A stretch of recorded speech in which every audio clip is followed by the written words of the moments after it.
देख रहे हैं न्यूज बीट पारस जहांजेब के साथ। हुकूमत किसकी, जेल यात्रा और इलेक्शन का झगड़ा, ये हैं वो बीट्स जिन पे बात करेंगे आज न्यूज बीट में।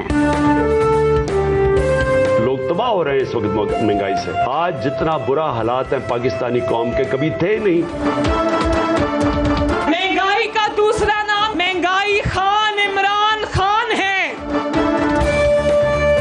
ये सारी कौम अब देख रही है कि क्या आइन के ऊपर हमारी अदलिया 90 दिन में इलेक्शन करवा सकेगी या नहीं करवा सकेगी।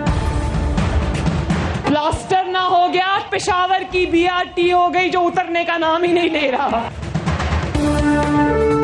जेल से डरा रहे हैं, हम जेल भर देंगे, इनके पास जगह ही नहीं होगी जेलों के अंदर।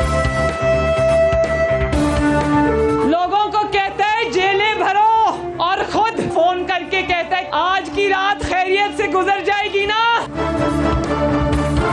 जो हमारे मुल्क के इस वक्त हालात है, हम दिवालिया मुल्क के रहने वाले हैं।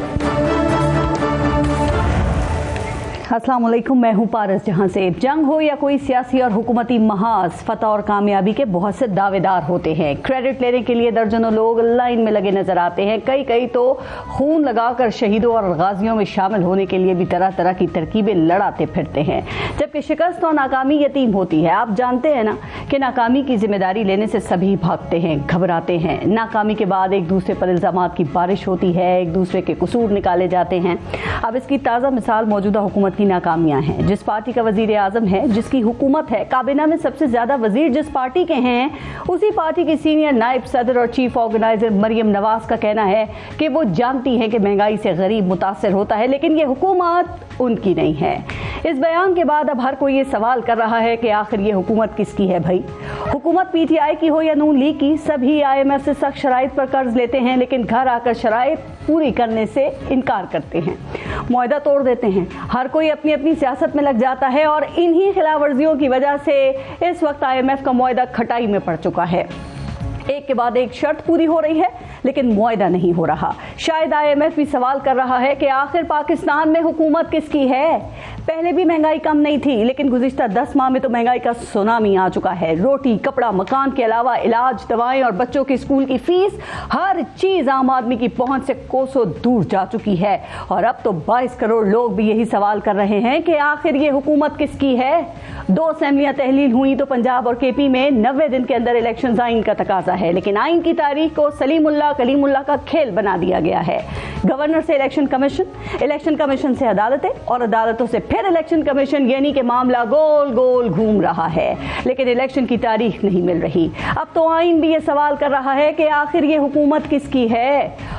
हालत अब ये हो गई है कि वजीर दिफा कह रहे हैं कि मुल्क दिवालिया हो चुका है, और वजीर मनसूबाबंदी कहते हैं कि डिफॉल्ट का नाम लेने वाला मुल्क दुश्मन है, और तो और वजीर खजाना मुल्क को डिफॉल्ट से बचाने का क्रेडिट मांग रहे हैं। इन हालात में शायद काबीना भी यही सवाल कर रही है कि यह हुकूमत किसकी है। खैर, PDM की हुकूमत की मुद्दत पूरी होने में अभी 6 माह बाकी हैं, तो क्या इन 6 माह में पता लगाया जा सकेगा कि इस मुल्क में हुकूमत किसकी है, या इसी कंफ्यूजन में अगली हुकूमत आ जाएगी। आज के प्रोग्राम में भी हम इस पे बात करेंगे, और आज प्रोग्राम में हमें ज्वाइन किया है सीनियर तज्जियाकार हैं सलीम बुखारी साहब, सीनियर तज्जियाकार हैं मुजम्मिल सोहरवर्दी साहब, और पाकिस्तान तहरीक इंसाफ से हमें अली मोहम्मद खान साहब ने ज्वाइन किया है। अस्सलाम वालेकुम, बहुत बहुत शुक्रिया आप सबका प्रोग्राम में शिरकत के लिए। पहले एक ब्रेक लेंगे, देखते रहिएगा न्यूज़ बीट।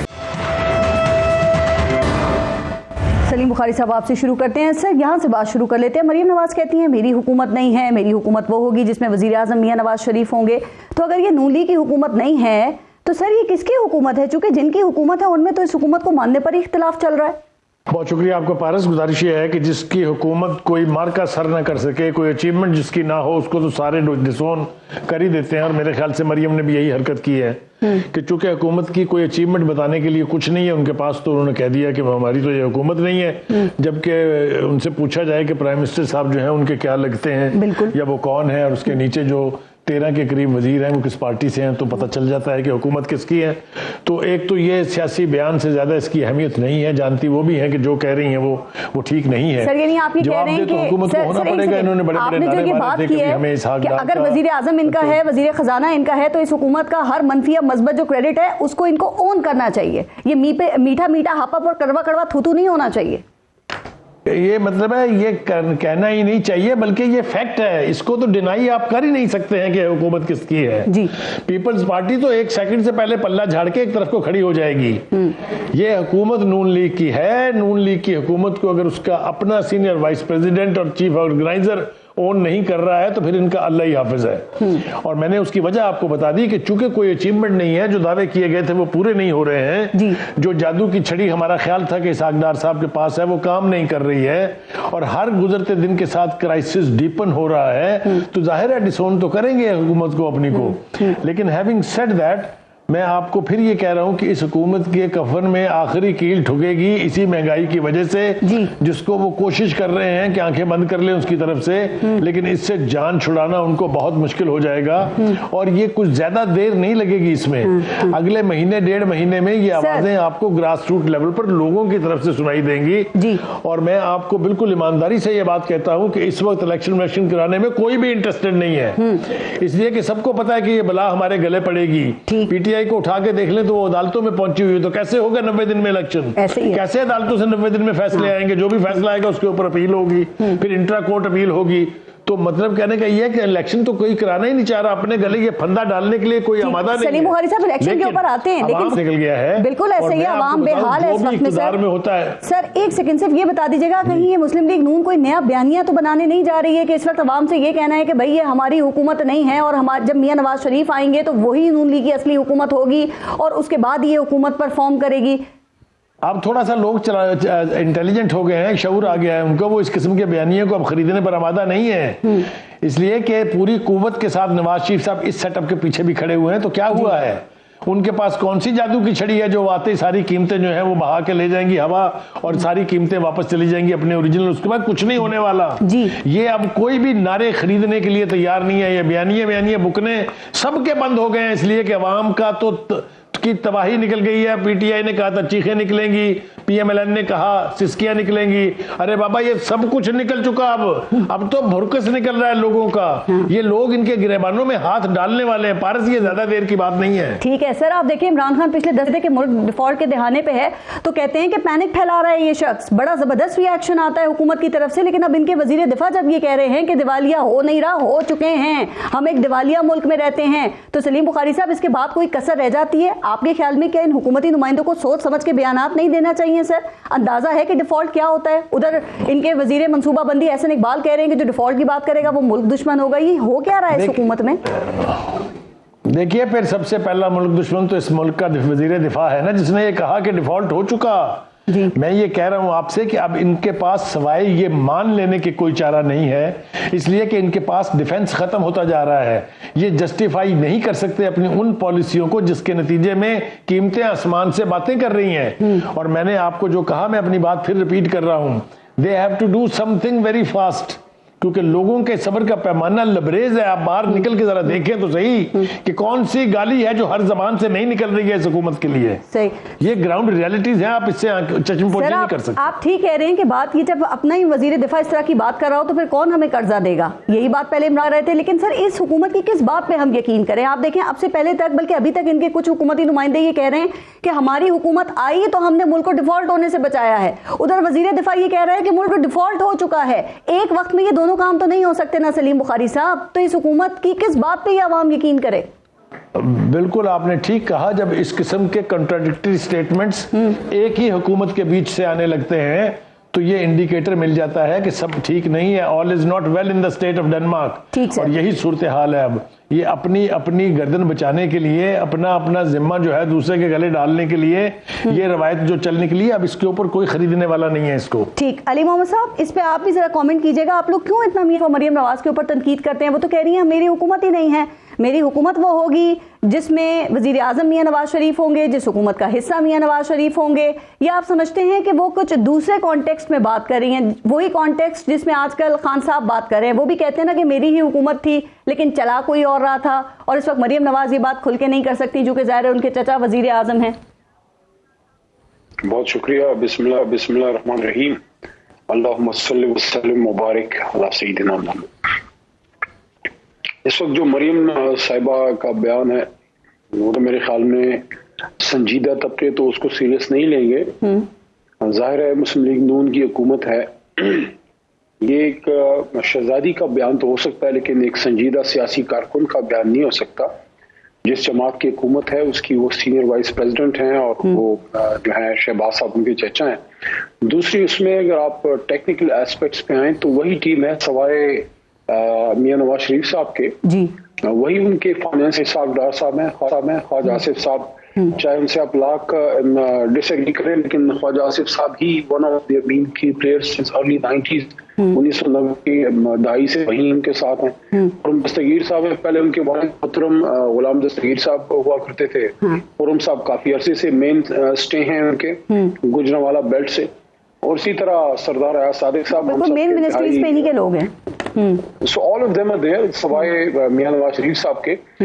ये मेरे ख्याल में फायदा देने के बजाय इसको जो मुस्लिम लीग का वर्कर है, क्योंकि देखिए हम तो ग्राउंड लेवल के वर्कर हैं, मेरी तो बड़ी हमदर्दी पैदा हो गई है मुस्लिम लीग नून के ग्राउंड लेवल के वर्कर से कि वो हमारे वर्कर के साथ इस पे आर्ग्यू कैसे करेगा। देखें ये हम लोग जो भी बात करते हैं ना दिन को, मैं तो खैर कोई इतना बड़ा लीडर नहीं हूँ, लेकिन मेन लीडर जब बात करते हैं तो शाम को नाई की दुकान पे, थड़े पे, ढाबे पे, चाय की दुकान पे, किसी टैक्सी स्टैंड पे हमारे उनके वर्कर्स आपस में आर्ग्यू कर रहे होते हैं। गपशप भी करो, चाय पी रहे होते हैं, इस तरह गपशप कर रहे होते हैं और आर्ग्यू कर रहे होते हैं। आपने अपने वर्कर से आर्ग्यूमेंट ले लिया है। दूसरी बात यह है कि देखें ये जो अभी फाइनेंस सप्लीमेंट्री बिल आया है जिसको सब लोग मिनी बजट कहते हैं जी, अभी 2 हफ्ते बाद आप इसका इफेक्ट देखेंगे। अभी तो आपने कुछ देखा ही नहीं है, क्योंकि ये एक कंपाउंड इफेक्ट होता है। आगे इसका कोई ऐसा हल बता देना इस हुकूमत को कि ऐसा हो जाए कि जाता और मिनी बजट ये ना लाते, कोई ऐसा हल बता दे अगर आपके जहन में हो सर। आप देखिए मेरी बात सुने। अगर एक मरीज डेथ बेड पे हो और एक डॉक्टर आके उसका इलाज करना शुरू कर दे और उसको आईसीयू से निकाल के वार्ड में ले आए, आहिस्ता आहिस्ता चलना फिरना शुरू कर दे, पुराना डॉक्टर आके फिर साजिश के तहत उसको आईसीयू में पहुंचा दे, फिर आप उससे कहें कि जनाब अब आप क्या करें, भाई हम तो इसको निकाल के ले गए थे, 6 की जीडीपी पे चलाना शुरू कर दिया था, $17 अरब का फॉरेक्स रिजर्व आपको दे दिया था। जो लोग पहले निकाल सके थे दोबारा भी निकालेंगे, लेकिन मैं उन लोगों के लिए कहना चाहता हूँ कि अब आपकी तसल्ली हो गई है। आपने बोग़्ज़ इमरान में इस रजीम चेंज को बड़ा सपोर्ट किया। मैं उन सब लोगों को कह रहा हूँ इनको बड़ी चसाई होगी कि अब रिलैक्स हो गए हैं सब लोग। जो लोग बोग़्ज़ इमरान में बड़ा खुशी उन्होंने वेलकम किया था, जनाब बड़ा कोई परफॉर्मर है, शहबाज स्पीड आ गई है, जनाब बड़ा ये फिर हम बड़ी बहस में चले जाएंगे। आज आपका ये बहुत सारी बातें आ जाएंगी। आज आपका डिफेंस मिनिस्टर कह रहा है कि डिफॉल्ट कर रहा है। आपने डिफेंस मिनिस्टर की पूरी बात सुनी, वो ये कह रहे हैं कि दिवालिया हो नहीं रहा, हो चुका है, हम दिवालिया मुल्क में रहते हैं और इसका जिम्मेदार इमरान खान है। और वो कहते हैं कि एस्टेब्लिशमेंट, ब्यूरोक्रेसी, अदलिया भी इसकी जिम्मेदार है। पूरा बयान ये है। उससे अहम बात एक और है, और उस पर आज मैंने प्रधान में अपने यहाँ जलसे में बात भी की है।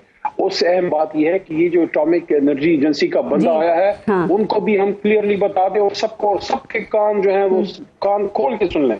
22 करोड़ अवाम, सबसे पहले आप उनको रोल के निकलेंगे, उसके बाद आप एसिड्स की तरफ जाएंगे। सबको मैं कह रहा हूँ, खासकर हुकूमत को, अगर किसी के दिल में कोई फतूर है वो निकाल ले। चलिए उनके हवाले से कहा जा रहा है रेगुलर विजिट्स के लिए वो विजिट करते हैं। 40-45 साल इसका जो है कीमत अदा की है इस न्यूक्लियर एसिड्स की। हम अपनी जान 2018 में भी आए थे वैसे ये ठीक सर। लेकिन अभी आपने जो पहले बात की ना, उसमें बहस फिर बहुत ज्यादा, हम बहस में चले जाएंगे। फिर ये भी बात होगी ना कि IMF का मुआहदा किसने किया था, IMF का मुआहदा किन सख्त शराइत किसने तय की थी, फिर IMF के मुआहदे की खिलाफवर्जी किसने की थी और कम कीमतें किसने की थी। हुकूमत कह रही है बारूदी सुरंगें बिछा के आप चले गए, अब वो फट रही हैं, तो नुकसान तो होगा ना। बेहतर नहीं है मिसाकी मईशत कर लें आप इस हुकूमत के साथ बैठ के। किसके साथ करें? जिसने पाकिस्तान का दिवालिया निकाल दिया उनके साथ मिसाकी जो वो कहते हैं आपने निकाल दिया था, आपके तो यही मसले नहीं हल हो रहे। उठा के लेके जा रहे हैं, उनके साथ मिसाकी मईशत करें। जिन्होंने पाकिस्तान की करप्शन का बाजार गर्म किया, जो 1100 अरब रुपए के अपने केसेस माफ करा दिए, उनके साथ करें। देखें एक ही हाल है, इलेक्शन कराएं और घर जाएं और इलेक्शन कराएं और आपकी हुकूमत आए। आप सर आप मानेंगे रिजल्ट्स को? अगर आप नहीं आते तो आप मानेंगे रिजल्ट्स को? अली मोहम्मद साहब साफ शफाफ होते हैं, लेकिन जिस तरह इस वक्त केयर टेकर सेटअप चला रहा है, मैं आपको बता रहा हूँ, अगर इन्होंने अपना किबला दुरुस्त नहीं किया कोई भी फिर नहीं मानेगा इसको।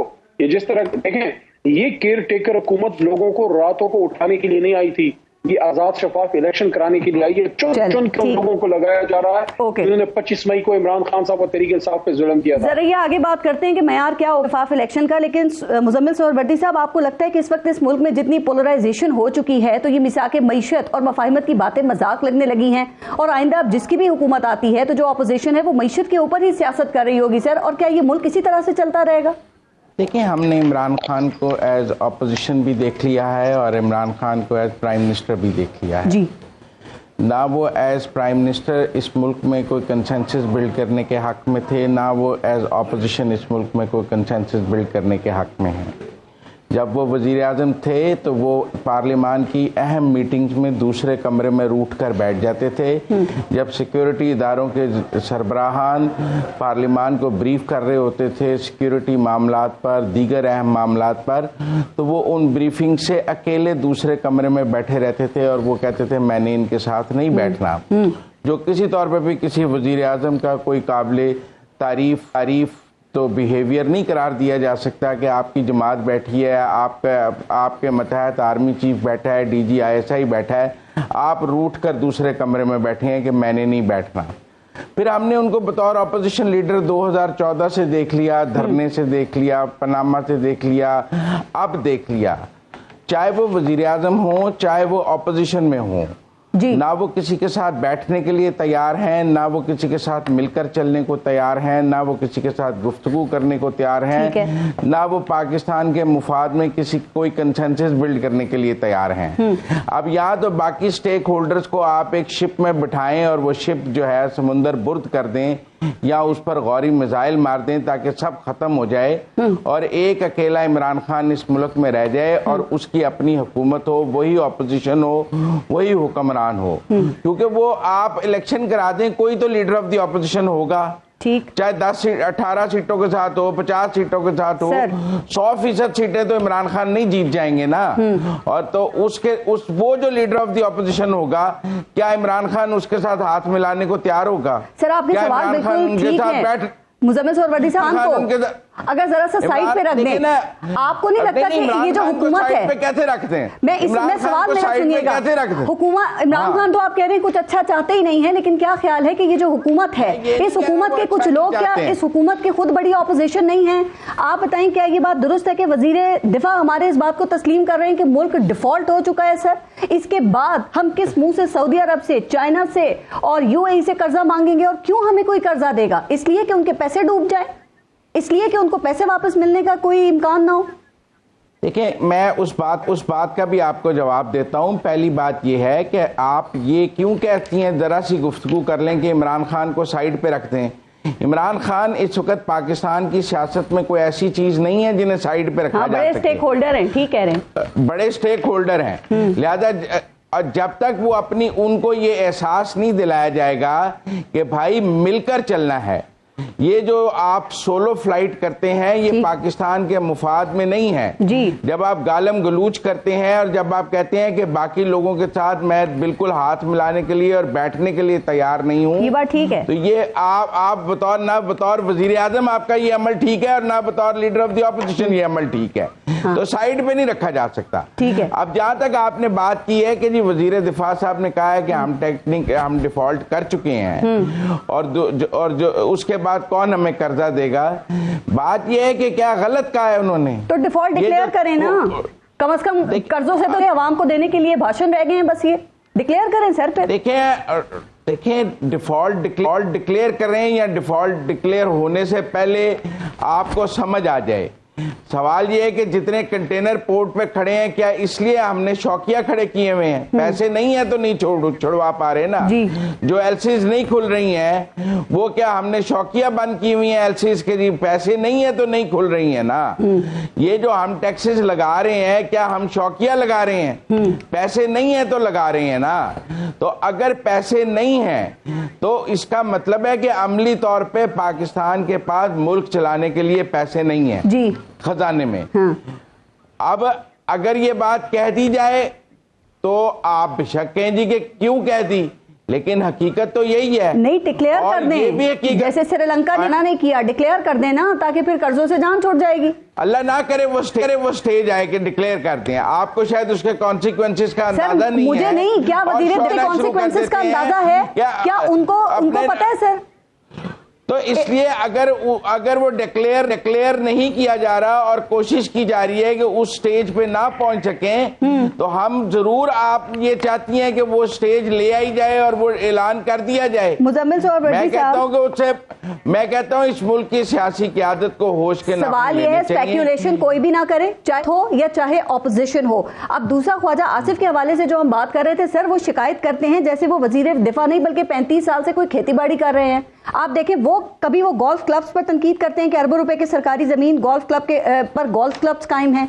कभी वो कहते हैं कि चीता बरामद होने की FIR भी बेनामी कटवाते हैं। सर कोई तो बताए ना ख्वाजा आसिफ साहब को कि हुजूर आप वजीर दिफा हैं, आपका काम कंप्लेन करना नहीं है, आपका काम एक्शन लेना है, और वो एक्शन किधर गायब है? पारिस, जो इस मुल्क का वजीर आजम रहा है 4 साल, वो आज कहता है मैं बेबस था, मेरे तो बस में कुछ था ही नहीं, मैं तो सुबह सिर्फ बनी गाला से हेलीकॉप्टर पे बैठ के आता था, ऐवान वजीर आजम सैर सूर करता था, शाम को वापस चला जाता था, हुकूमत तो कोई और कर रहा था, मेरा काम तो सुबह बनी गाला से हेलीकॉप्टर पे बैठ के वजीर आजम हाउस आना था, तर्जुमानों का इजलास करना था और वापस चले जाना था। मुल्क के अहम मामलात, मुल्क की फॉरेन पॉलिसी, मुल्क के इकोनॉमी की पॉलिसी तो कोई और चला रहा था। अगर इमरान खान ने ये बात वजारत उज़्मा से हटकर की है और ख्वाजा आसिफ वजारत दिफा रखते हुए कर रहे हैं, इतना ही फर्क है ना तो कि ख्वाजा आसिफ ने बतौर वजीर ही ये बात कहने की जुर्रत पैदा कर ली है जो इमरान खान ने 4 साल नहीं की और हटने के बाद मातम शुरू किया। यही कसूर है ना ख्वाजा आसिफ का। तो ये कसूर मान लेते हैं कि उन्होंने दौराने वजारत ही ये बात कर दी है जो उन्हें वजारत से हटकर इमरान खान अच्छा है, हुकूमतों में आए और बेबसी का रोना रोते रहे आने के लिए भी। जब तक हाइब्रिड सिस्टम चलेगा, जो जब तक हाइब्रिड सिस्टम चलेगा तो सिविल हुकूमतों की बेबसी तो नजर आएगी। ओके, सलीम बुखारी साहब, बिल्कुल आएगी रही है। सलीम बुखारी साहब, थोड़ा सा आगे चलते हैं। सर आपको पता है खान साहब ने बुध से जेल भरो तहरीक शुरू करने का आगाज वो कर रहे हैं, तो आपके ख्याल में क्या हुकूमत को इसमें घबराना चाहिए, या सलीम बुखारी साहब ये वैसा ही ऐलान है जैसा कि वो धरनों और सिविल नाफरमानी से लेकर अब तक खान साहब मुख्तलिफ मौक़ों पे करते आए हैं, और आपको लगता है कोई सोच विचार इन्होंने इस पे की होगी, कोई प्लानिंग की होगी, या बस वैसे ही ऐलान कर दिया उन्होंने? बहुत अहम सवाल है आपका, लेकिन मुझे आप इजाजत देंगी थोड़ा सा मैं पीछे की तरफ जाऊंगा। अभी मेरे भाई अली अहमद ने कहा कि एक IAEA का नुमाइंदा आया था और वो न्यूक्लियर आर्सेनल आपके खरीदने आया था। खुदा के वास्ते अली अहमद साहब इतनी गैर जिम्मेदाराना बात ना किया करें। वो 2018 में भी आया था, तब भी कुछ खरीद के नहीं गया था, और ना ही न्यूक्लियर आर्सेनल इस तरह बिकते हैं। अल्लाह के वास्ते आप अपोजिशन जरूर करें, लेकिन इस किस्म के इररिस्पॉन्सिबल टोटली अनगार्डेड स्टेटमेंट से इज्तनाब करें खुदा के लिए।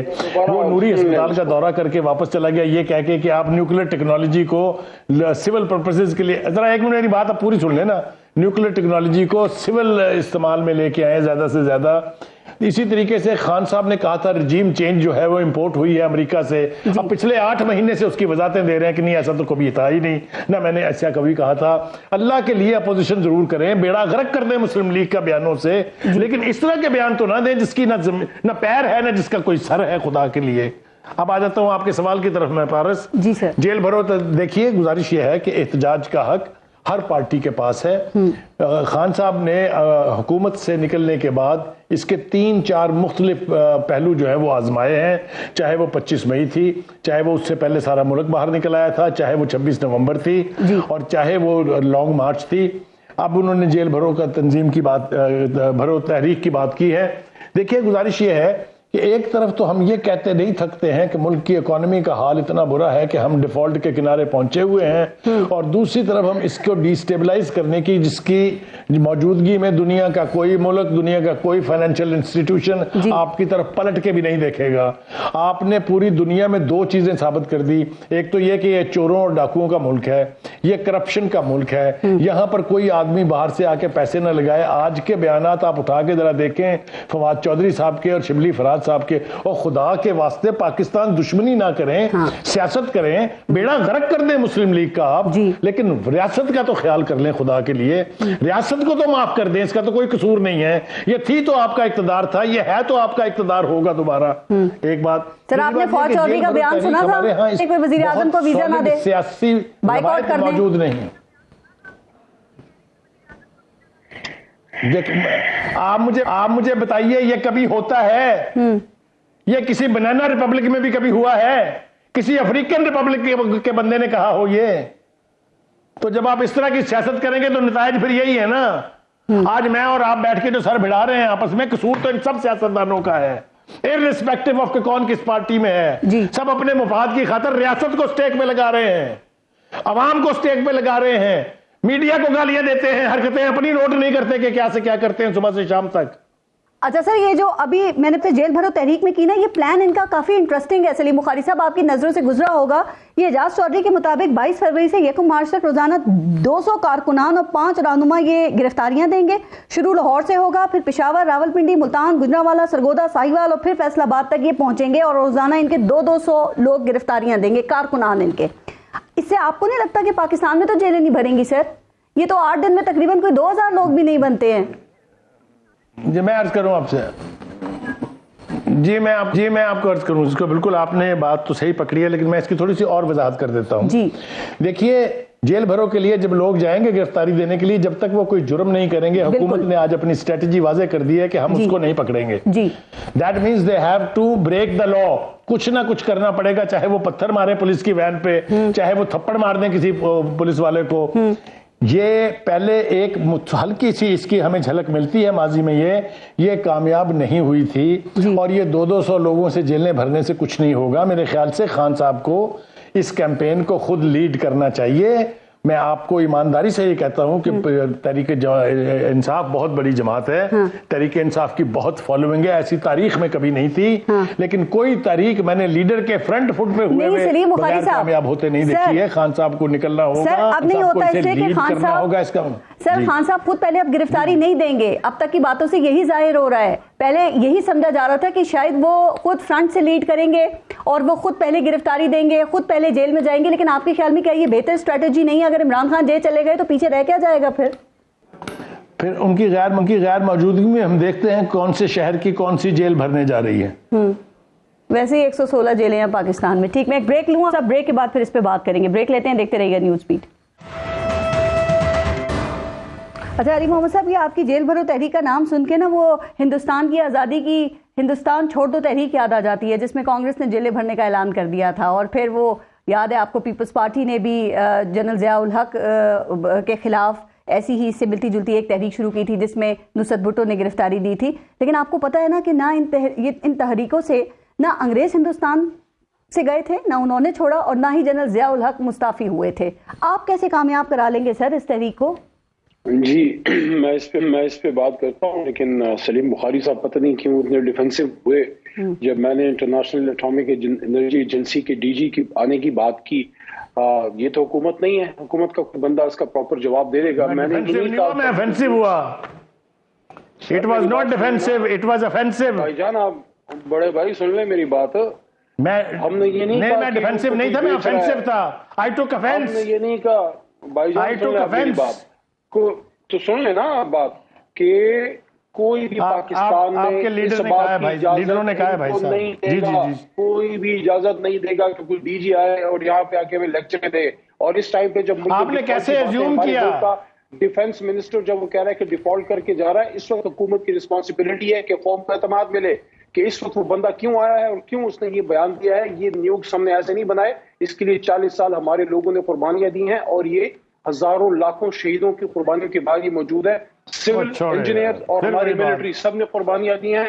ये मेरी बात जो है अगर किसी को अच्छी लगे या बुरी लगे, पाकिस्तानी कौम अपने सर की बाजी लगा के कब कब आते हैं, पाकिस्तान फाउंडिंग मेंबर है या नहीं है, ये पहली दफा जब भी उसका आया है, जब भी उसका आया है, उस वक्त की हुकूमत को पूरी कौम को एतमाद में लेना चाहिए कि क्यों आया है। और आज उनको कौमी असम्बली में ये बात करनी चाहिए कि क्यों ये आया है और बताएं, एतमाद में लें।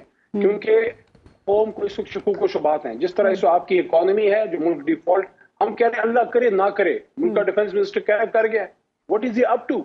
वो किसके खिलाफ है? वो जिस इदारे का डिफेंस मिनिस्टर है, क्या उसी इदारे के खिलाफ है? उसके ऑन रिकॉर्ड जो स्पीचेस मौजूद हैं ख्वाजा साहब, आप वो देख लें। बहरहाल ये एक जुमला मुतरज़ा है और इसका जवाब जो है वो जवाब तलब है और इसका जवाब शहबाज शरीफ साहब को देना चाहिए। और इस पे कहीं मरियम साहिबा की ये बात ना आ जाए कि मैं तो इसका जवाब नहीं दूंगी क्योंकि मेरी हुकूमत ही नहीं है। चले जेल भरो तहरीक, जहाँ तक जेल भरो तहरीक की बात है, हुकूमत को क्या नुकसान होगा?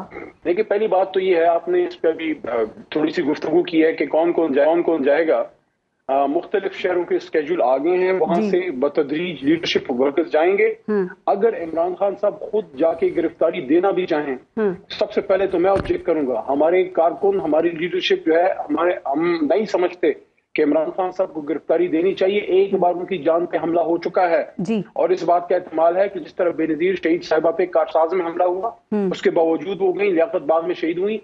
ये किसी ने कोई कागज पे लिखा है कि जिन लोगों ने एक बार हमला किया वो दोबारा नहीं कर सकते और उनके हमला करने का तरीका डिफरेंट भी हो सकता है। मैं समझता हूं अगर उनको गिरफ्तार किया जाता है किसी ऐसे गैर जरूरी केस में, जो ये ड्रामा ये लोग कर रहे हैं, क्योंकि मुल्क के दहशतगर्द खुले फिर रहे हैं। 100 जनाजे पेशावर में उठे, उसके दहशतगर्द अभी तक खुले फिर रहे हैं। अभी जो कराची में हमला हुआ, उन्होंने कर्म किया, बहुत जिंदगी बहुत अहम है, अल्लाह उन्हें जिंदगी दे, आप ठीक कह रहे हैं। लेकिन वो दहशतगर्द खुले फिर रहे हैं। उनको दहशतगर्द सिर्फ एक आदमी नजर आता है, वो इमरान खान में नजर आता है। ठीक है, और उस पर दहशतगर्दी के पर्चे कर रहे हैं, हालांकि एक सियासी तहरीक है। इलेक्शन कमीशन हम समझ जाए कि सिर्फ कारकुनान ही देंगे रोजाना 200 और आपके 5 या 6 जो रहनुमा हैं वो गिरफ्तारियां देंगे। इमरान, आपको बड़ा शौक होगा इमरान खान साहब को गिरफ्तार देख के, हमें नहीं है शौक। मैं सवाल भी आपसे करूं क्योंकि जेल भरो तहरीक कर रहे हैं, लीडर को कहते हैं फ्रंट पे होना चाहिए, इसमें शौक की बात नहीं है।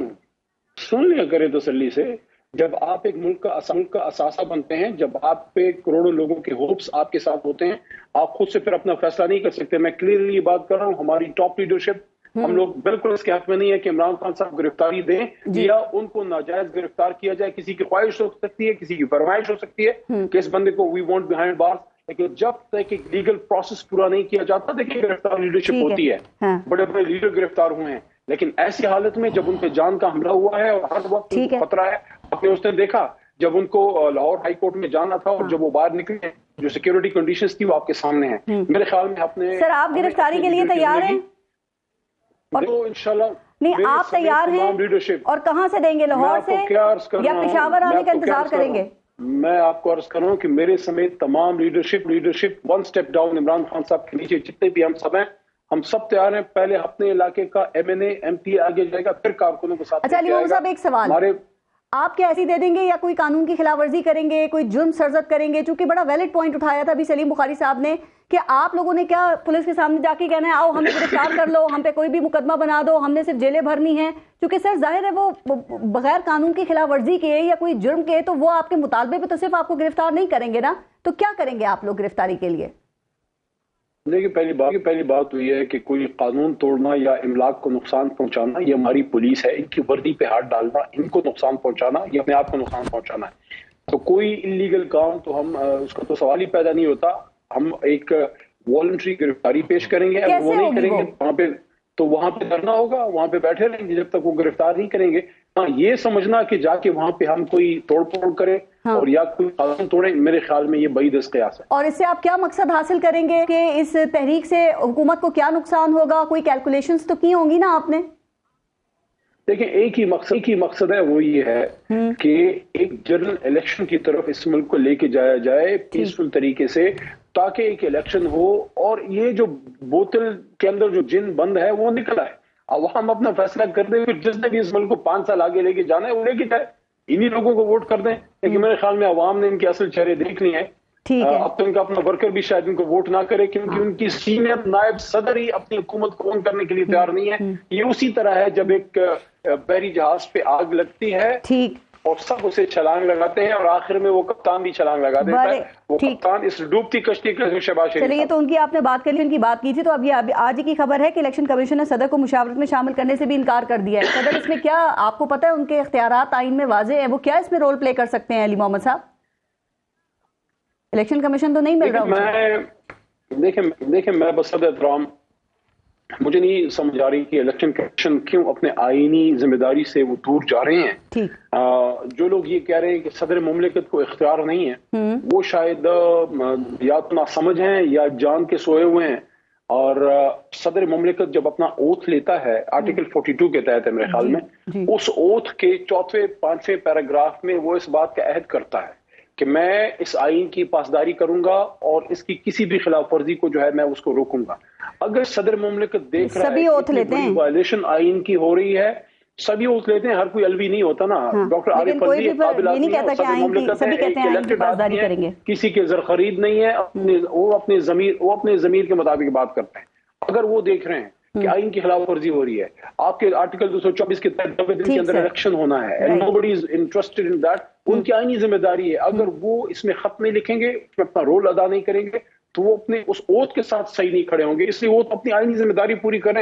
इलेक्शन कमीशन पता नहीं क्यों डिफेंसिव हो रहा है, उन्होंने कह दिया नहीं मुशावरत करेंगे, नहीं मुलाकात करेंगे। ठीक, मुजम्मिल सोहरवर्दी जिम्मेदारी है, वही से भाग रहे हैं, हम क्या कर सकते हैं। ओके, मुजम्मिल सोहरवर्दी साहब, पहले जरा जेल भरो तहरीक पे कमेंट करें। आपके ख्याल में क्या ये एक बेहतरीन आइडिया है, या फिर आप समझते हैं कि ये फ्लॉप हिकमत अमली है, और क्या हुकूमत को इससे कोई डर या खौफ होना चाहिए? सर देखिए, इसकी रजिस्ट्रेशन शुरू की और 15-20 दिन तक इसकी रजिस्ट्रेशन की गई। अब लाहौर में रजिस्ट्रेशन मुहिम बहुत ज़ोर शोर से चलाई गई, और अगर उस रजिस्ट्रेशन मुहिम के बाद 200 लोग ही गिरफ्तारी देने के लिए तैयार हैं, तो ये कोई इतनी अच्छी कारकर्दगी नहीं है जी। अगर इसका इम्पैक्ट बनाना भी है, और मैं अली मोहम्मद खान साहब की बात को दुरुस्त मान लूँ कि वो वॉलंटरली गिरफ्तारी देंगे, कोई कानून नहीं तोड़ेंगे, और किसी भी थाने के सामने या किसी जगह पुलिस हेडक्वार्टर के आगे बैठेंगे कि हमें गिरफ्तार कर लें, तो 200 तो नहीं होने चाहिए। लेकिन लाहौर में 26 MPA की सीटें हैं, 15 MNA की सीटें हैं। अगर 200 लोग आपने निकालने हैं, तो एक हल्के से 10-10 लोग भी ना बने, तो अगर 10-10 लोग भी बनाए जाएं तो 2600 लोग बन जाने, 260 बन जाने थे। तो ये तो 10-10 भी ना हुए ना। तो ये 200 लोग का फिगर तो बहुत ही पैथेटिक है। मुझे लगता है इनके अपने कारकुन ने रजिस्ट्रेशन नहीं कराई है जेल भरो तहरीक के लिए, वरना ये 8-10 हज़ार लोग तो लाहौर में लेकर सिविल लाइन, पुलिस लाइन के सामने बैठ जाते कि हमें गिरफ्तार कर लो, और कहते कि जी लाहौर की जेलों में देखें 10,000 लोगों को रखने की जगह नहीं है, हमारे 10,000 लोग गिरफ्तारी देने के लिए मौजूद हैं।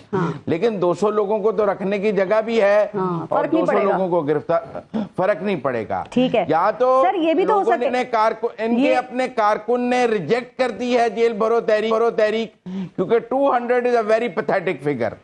ये जो जमातें पार्लियामान तक नहीं पहुंच पाती, जो कोई MNA MPA की सीट नहीं जीत पाती, 200 लोग वो भी निकाल लेती हैं एक शहर में से।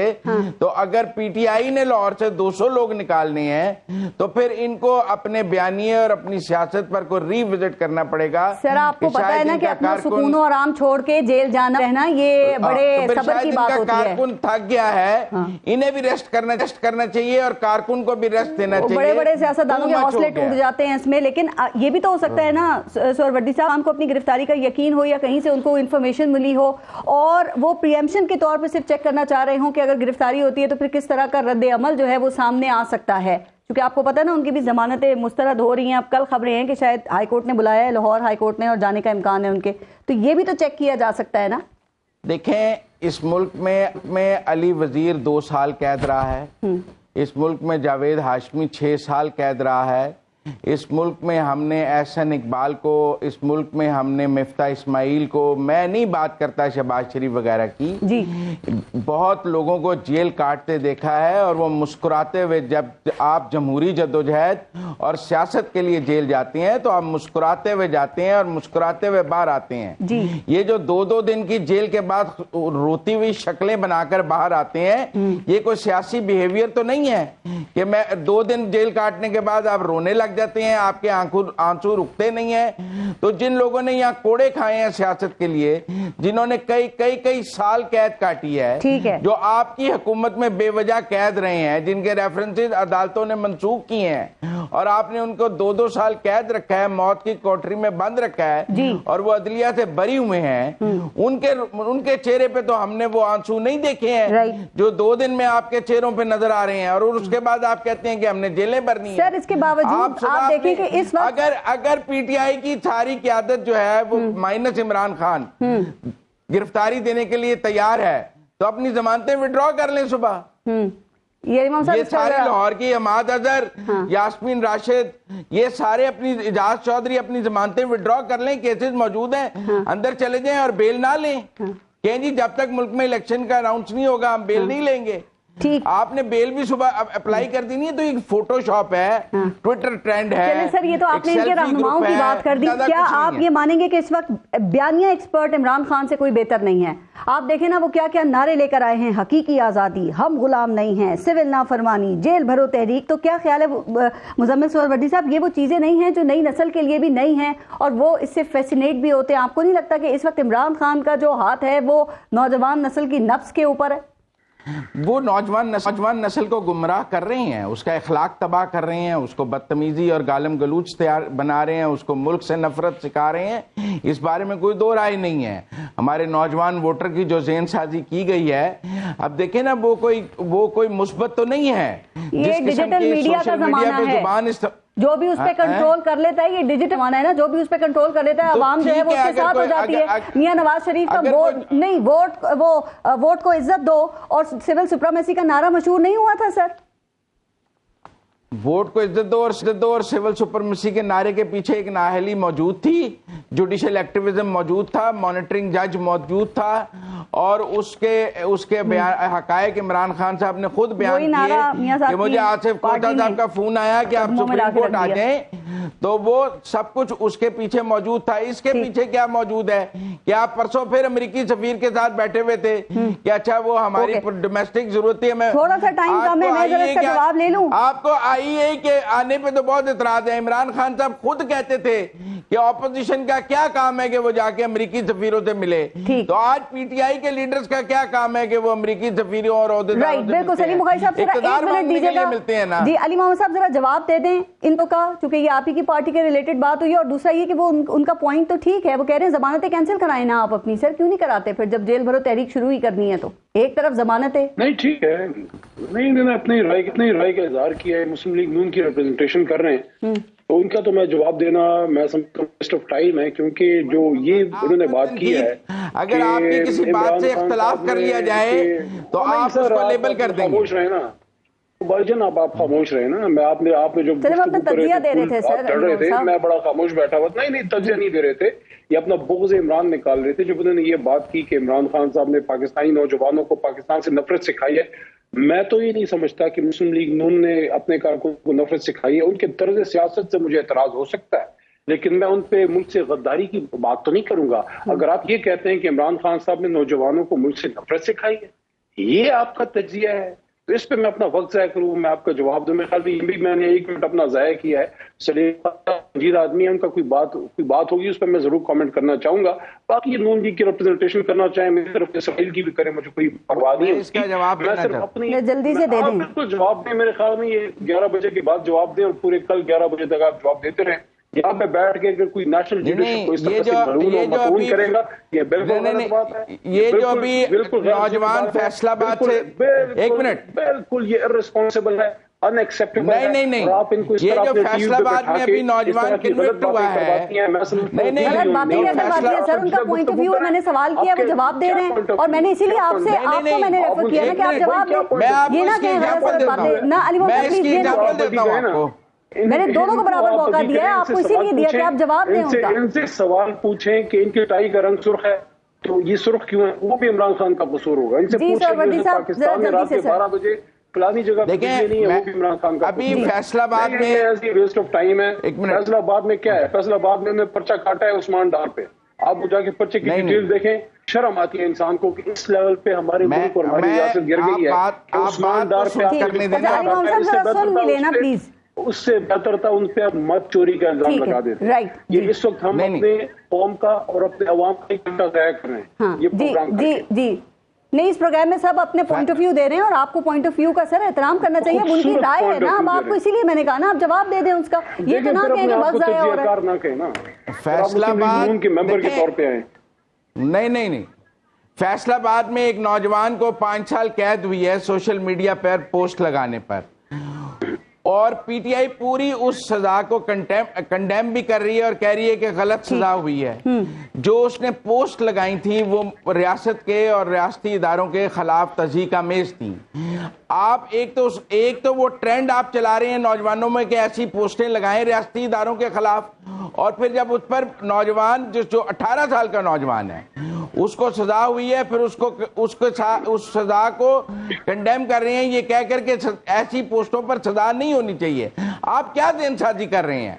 पहले आप ये ट्रेंड चलाते हैं रियासती इदारों के खिलाफ, चलें जरा मैं सलीम मोहई साहब इस पे आप कमेंट करेंगे। हक में आते हैं कि सजा गलत हुई है जी। मैं ये बाई एग्जांपल कोट कर रहा हूँ। क्या पीटीआई ने ऐसे ट्रेंड्स नौजवानों से नहीं चलवाए हैं इस मुल्क में? जी सलीम बुखारी साहब, नौजवान आज अदालतों को फेस नहीं कर रहे हैं। लास्ट कमेंट सलीम बुखारी साहब प्लीज इस पे सर जरा अगर आप अपना करना चाहें तो प्लीज।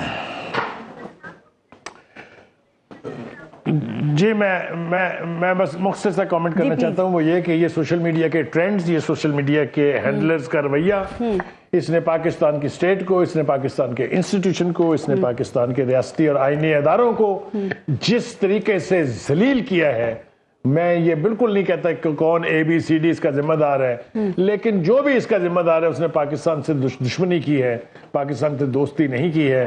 मैं अभी भी ये कहता हूं कि अभी भी शायद रेड लाइन क्रॉस नहीं हुई है। खुदा के लिए इनको रोक लीजिए, इसलिए कि दुनिया भर में जो पाकिस्तान की तजलील हो रही है और तज़हीक हो रही है, पाकिस्तान की रियासत की जो तज़हीक हो रही है, उसको रोकना तमाम सियासतदानों का फर्ज है, चाहे वो इमरान खान साहब हैं, चाहे वो मरियम नवाज हैं, कोई भी है।